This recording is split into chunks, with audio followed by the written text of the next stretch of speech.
Hello, I'm Marky Dragon, also known as Marcus Eikenberry in real life, and in honor of Evil, who couldn't be here anymore, I thought I would take his place. I went over to his house and I stole his cloak, and I avoided the magic trap box that was going to leave horse dung in my pocket, and so I was successful at that, and I stole his cloak. Welcome to the show, everybody. I feel like I have rabbit ears on or something. So, okay, in tradition of how we've been doing these, we have the next item in the list of the daily rewards is a dagger. And what is this dagger? Well, looking at the dagger, we thought of something that we can use for players to bring in a little bit of combat into it, but also something that's got some unique ability to it. And the thing of it, what it's going to do is it'll give you a buff every day for adding additional skill. Like it'll give you a skill buff when you're using it to help your skill increase faster when you're using it. So that'll get you going in the beginning very fast. Oh, I see. So, I can tell you a funny story here. I went out in Ultima Online on the very first day. I had a dagger. It was just a practice dagger. And I thought, I'm going to go out and kill something. And so I went to go kill something, and the first thing I saw was a rabbit. So I went to go and attack this rabbit with my practice dagger, and the rabbit killed me. I didn't have enough skills, and so I definitely needed some of that skill to be added. So that'll be good. So it'll give a boost. But would that then give a long-term thing, or is just you just able to get higher skilled in daggers real fast, or what do you envision on that? Well, we're thinking of maybe having a bit of a upgrade. You can maybe upgrade it as well as you go along. So you can change the skills, and also it wouldn't be just a skill in daggers. It'd be more like a random boost of certain skills. Oh, so interesting. it won't be just in one. It could be, but it will be a randomized thing. So when you get it right, it will be random. You won't know exactly which one it is. So you might have to use the identification scroll that they on it. Oh, skill boosters in games are insanely valuable. Yeah. So, I got to get me one of those. Oh wait, I've already pledged my money. I'm getting it. So, cool. Okay, Saint. Yes, anything sir. on the list? Let's do it. I have a question here from Boy Machiavelli again. He's coming up with some good ideas. This one is, will players have the ability to work or have a role as a trader of some kind which can take products/materials across the land to individual stores in the kingdoms? That will save a lot of time for the store owners in collecting materials, also earning money for the player for delivering them across the land to store owners. But along the way, these exporters can be attacked by other players and possibly robbed of their materials, meaning guilds can run their own trading business with guaranteed trading without loss of products. That is a mouthful. Wow. So to summarize, he wants to get paid to take something from A to B, Yes. and he wants to also be able to gank somebody else who's taken something from A to B, and maybe be able to provide some protection in between. So, It's like a mob game within a fantasy game. I like it. well, I think that there's precedence for this. There's other examples we can use.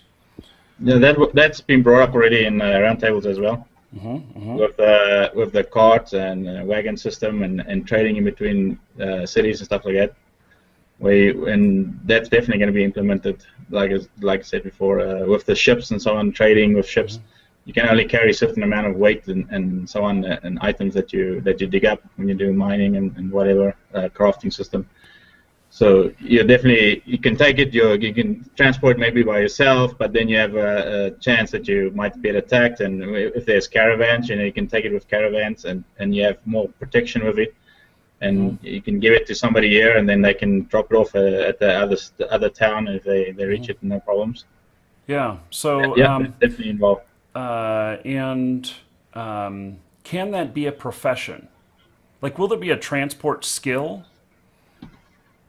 we can put a transport skill in if it's what the players want.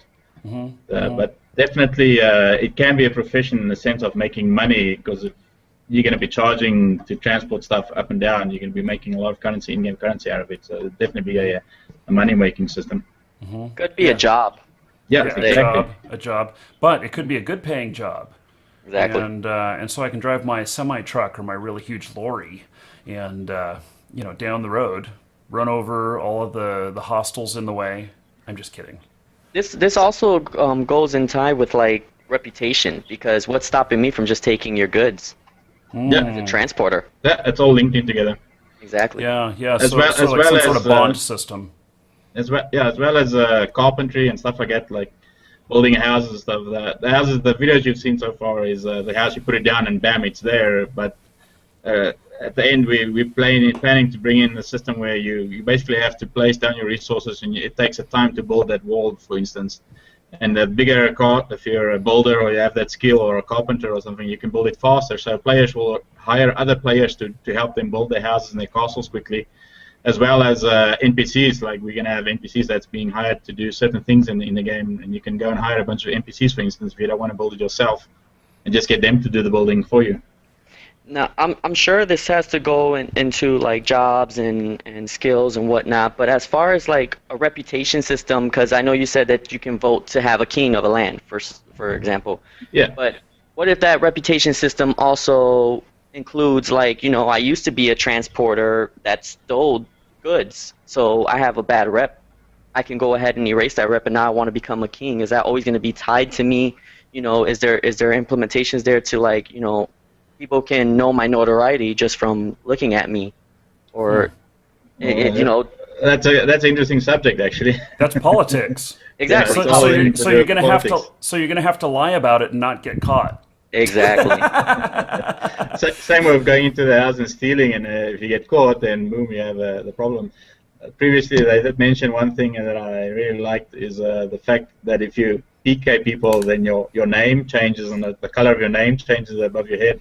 I think that is a very, very awesome thing to Damn, see. how am I going to be This an guy's asshole and kill people at the same time I'm a merchant? Well, the nice thing from that is we could maybe create a PKer town, for instance, where if you walk into the town and you're a normal guy, you're just going to get slaughtered, because you have to have some form of evil in you, basically. If your name changes. And I could charge more for everything because the PKs can't get into the regular town. Something like that, yeah. Yeah. Interesting. A political system like that would drive a lot of conflict. That would actually Absolutely. be very interesting for PvP. Yeah, especially with alignment, right? So you can get the PKs can attack your town the whole time, and then you can say, okay, let's form an alliance with these guys and maybe pay them some money under the table to keep us protected and not attacking us. Now, what if the other player is a Jedi? That's what I want to know. But I mean, see, I just want to have a storefront, and that could be my front for business, but really peddle horse dung out the back of it. That's all I want to do. You can't have my horse dung. Damn it! The horse dung is going to be the most important item on the list, I think. That is number one, day one. You're Yes. just going to have to settle for something like cow dung instead. Is horse dung like the premium product? That's like the creme de la creme? Basically. It's the shit prize. So Brian, what do you think about peddling horse dung out the back door as a Jedi?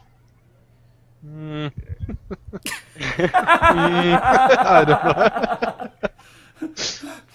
Yes, okay. Good form. All in honor of Evil, who's not able to be here at the moment. He probably had to go to his real life job and had to quit playing his video game job. So, yeah. Okay. What do we got next? Okay, this is referring back to the item that you were talking about with the fountain. Now, it's basically asking the items that can be placed on the ground, basically the Kickstarter items, will they be able to replace these? Say, like, they place them in the wrong spot, they want to move them. Is it set that once you place it, it's there. There's no final. There's no moving it, or is there a way they can pick it up and replace it in another location of their house per se? You can be able to pick it up and replace it in different locations in the house. Like you can edit your houses and stuff like that. What do you? Well, we haven't talked about this, but it brings up the question of if I'm building a house and I place a board in the wrong spot or whatnot, and I have to remove it. You know, do I have to break that board, or do I have to, get the stuff right the first time? Well, I think building is a different concept from items that you place down. But like if you put a chair down, you can move it any way you want, right? But if you're building a wall and you set it to build and it's done deal and you put your resources in and it's finished building, that we did talk about it a little bit. You can recover some of the resources off that building or that wall if you wanted to change it to something else. But all you have to do is basically break it down again and then build something else if you wanted to build it down. But when you're breaking it down, you can recover some of the resources from it. Some of the resources from it, yeah. Yeah. Okay. Yeah, 7 Days to Die does it pretty good, which is another game that's out in alpha right now. And that's when you take like premium wood to build something, and then if you have to take it back out, if you do get something back from it, the wood is slightly degraded, a little bit lesser strength and everything. So, yeah. So, okay. Okay, here we go. This is from Vader Bucks. I'm not sure how to pronounce that, but he's asking basically, he says, I'm wondering if the skill build will be like most other MMOs, like there is one build for each class that will be a best way to go, or are we looking for a good specialization diversity within our builds? I can quickly say, first thing, there is no classes in the game, so that won't work anyway. No classes, no skill caps, no levels. Yeah, it's all up to whatever you want and how you want to do it. But the only thing is, it skills as a time thing. So you want to make sure you spend your amount of time onto a skill that you want, right? Because it's a time-based concept. So you can pretty much become anything you want. You just start working on it. Just start learning it. Just like in real life, that if you're a plumber in real life and you decide you want to become a carpenter, you start switching professions, and you don't forget how to plumb stuff. You may lose a little bit of your fine tuning from not being actively doing it, but you don't forget how to do that. And so yeah, it's just like real life. Brian, do you want to address that question? Sure, I can. This question is from Faz. Will we be able to join multiple guilds so we can use items and have storage around the world, so you don't have to return home all the time and can help friends without being in a with PvP and building up some new buildings or something like that? So I think he means with that questions that you can join multiple guilds in different areas of the map and so on. Mixture of guilds. I think we did cover that as well at some point. We did, but we didn't come up with any solutions. But one of the things that was talked about was people wanted to be able to join a couple of guilds, but then if the guilds became in conflict with each other, that people would have to choose which one, drop out of one, and choose alignment with the other. You could maybe have two settings in a guild. You could have one which is guild members, that is who you join that guild, that's your guild, and then you have a affiliate setting, like you're affiliated with that guild basically. So you are a member, you can use their stuff, but you're not actually the actual member of it. And if they're at war with each other, maybe they both nullify each other. Yeah, or something like that. I suppose there are cases where people would be in multiple groups or whatever. You might be in a carpenters union at the same time. You might be in in another guild, and they both have kind of different functions, but they can be at odds with each other. And so, yeah, okay. Interesting question. Yep, I got one based on travel. I don't know if we touched on this today. So, Machiavelli's wanting to know, will players be able to set up portals within their houses that give them access to quick points around the world? For example, completing a hard quest unlocks a special city point that allows access back and forth between your house and that city. That's a good question. Well, one of the rewards we're gonna get to is gonna be something that's gonna be similar to the answer of that question. So maybe we'll just keep it till we get to that. But I also want to say, that the ease of transportation needs to be, yes, it needs to be easy in some cases, and in other cases it needs to be hard. And so for regions that have really valuable resources, it needs to be hard to transport in and out of them, and for areas that that you haven't adventured to before or stuff like that might be difficult. And maybe you can take just a little bit of stuff in your backpack, but we don't want to encourage somebody being a coal miner or whatever and going up and loading up his carts and then magically poof, he's back at his house. There needs to be a cost to distance and to weight and to transport. And so you want to be able to join up pretty easy with your friends to go out raiding, but in other instances you want to make it more difficult, I think. But it all still needs to stay fun. Otherwise it nullifies the whole transportation, wagons and ships and everything. So you definitely want to do that. Yeah. That can be but you can also work on that with basically the system. You know how like in World of Warcraft you have levels for the guild that unlock new things for the guild. The same thing can be similar to what you're doing with portals or just quick travel, whereas a guild they work together to complete this quest that actually opens up that means of transportation for them. So as a guild they can get there faster. That wouldn't be I could see that wouldn't be available to just a regular person and it'd be very easy to finish.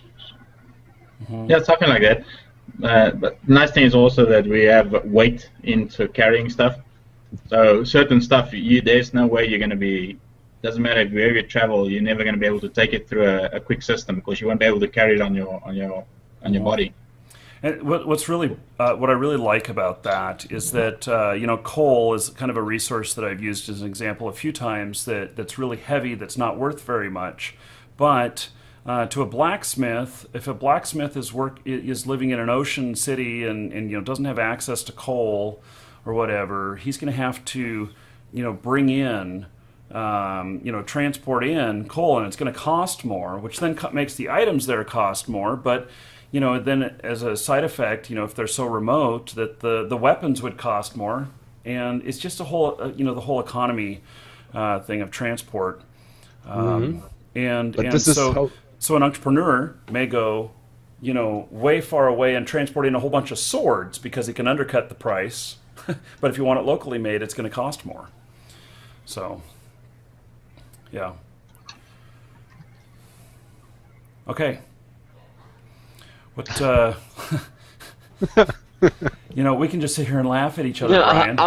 I'm laughing at the responses in chat of you guys wearing those hoods. That's magical right there. Okay, so let it be known that Brian and I have started the first gang in the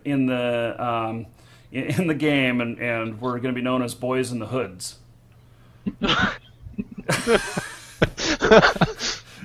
Never mind. Oh my god. It's just all in fun, because I believe that in real life when I put on this hood, nobody can see me.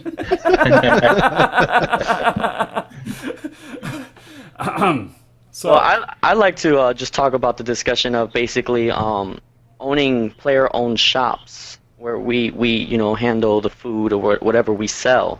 A lot of free-to-play games or whatnot have some sort of system where you see, like in the major towns, people are just sitting around just spamming the chat for what they want to sell.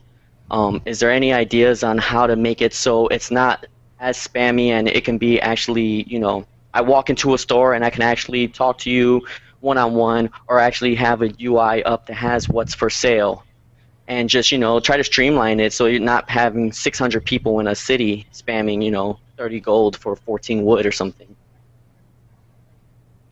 I think we have talked about this a little bit, and we do have a lot of. In fact, one of my biggest interests is merchants and shops and stuff, and we've talked about some ways of taking, like a shop owner would pay to be in the local newspaper to have their shop listed, and so when you come into town, maybe there's a billboard or something like that that lists the shops in town, and they're paying for that.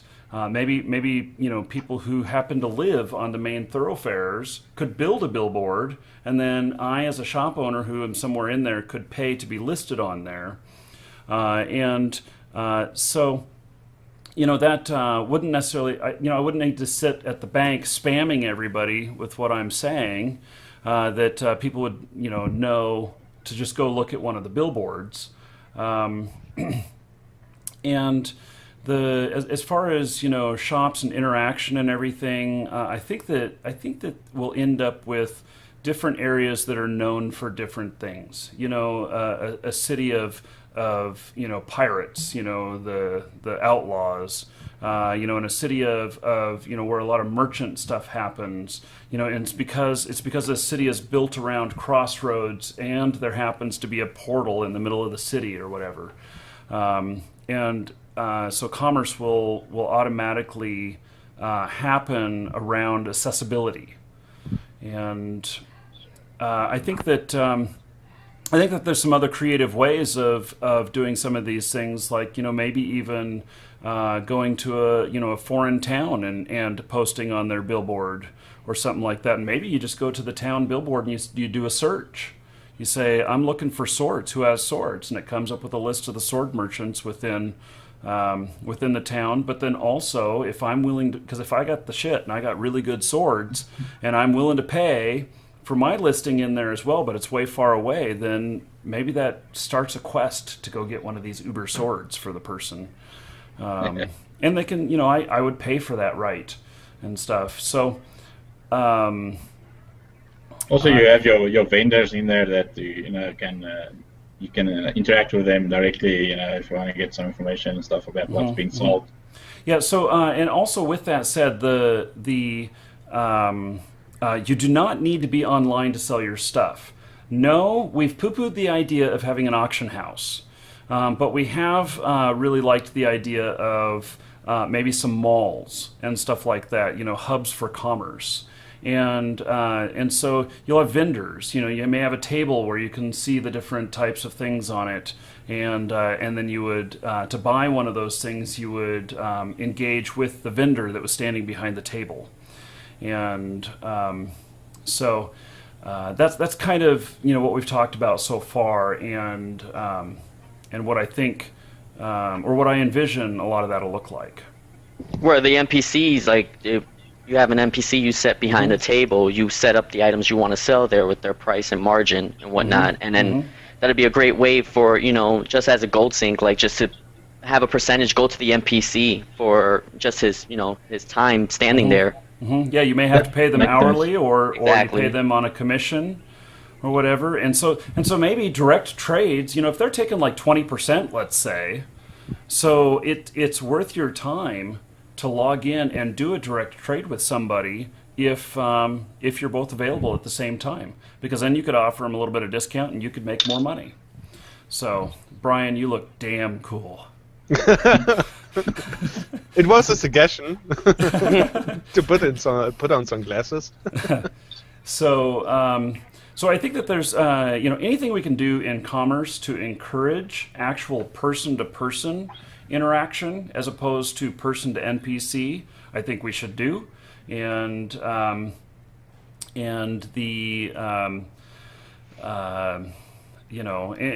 all the tools that we need for if we're not able to be there to sell a lot of stuff and to buy things as well. If you need materials for building those items that you're crafting, you may have your shopkeeper or your NPC, whatever he's called.